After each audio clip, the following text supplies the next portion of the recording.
মধ্যে ভারসাম্য রাখতে হয়। আপনি মাঝখানে।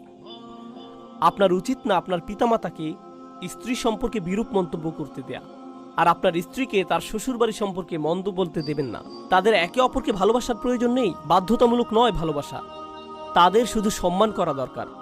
আর কে এদের মধ্যে রেফারি হবে সব সময়? আপনি। আপনাকে দুপক্ষের সাথে ন্যায্য হতে হবে, এক পক্ষের সাথে না। আপনি আপনার স্ত্রীকে বলবেন না, তিনি তো আমার মা, কি করব আমি। ঠিক আছে, শুধু তাকে সম্মান করো। আপনি এমন করতে পারেন না। আপনি তাকে তার পরিবার থেকে নিয়েছেন, কথা দিয়েছেন তাকে হেফাজত করবেন। তাকে আপনার মায়ের দয়ার উপর ছেড়ে দিতে পারেন না। আপনার মা, যিনি আপনাকে ভালোবাসেন, তার ভালোবাসার একটি অংশ হলো তিনি হিংসাও করেন। এখন অন্য এক মহিলা আপনার সময় নিয়ে নিচ্ছে আপনার মায়ের থেকে।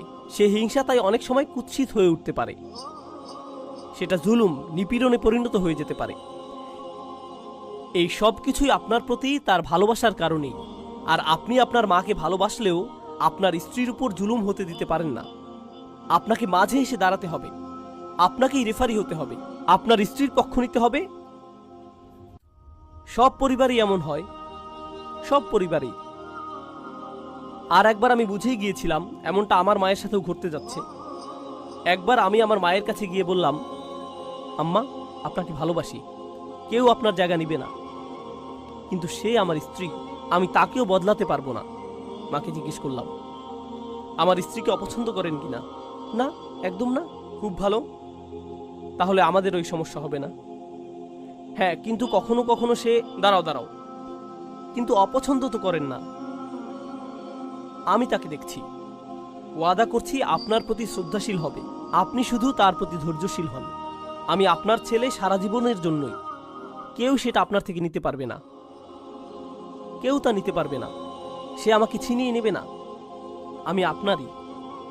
আমি স্ত্রীর কাছে গিয়ে বললাম, তিনি আমার মা, তাকে ভালোবাসি, কিন্তু আমি তোমার স্বামী, সেটা কেউ নিতে পারবে না। তাকেও একই কথা বললাম।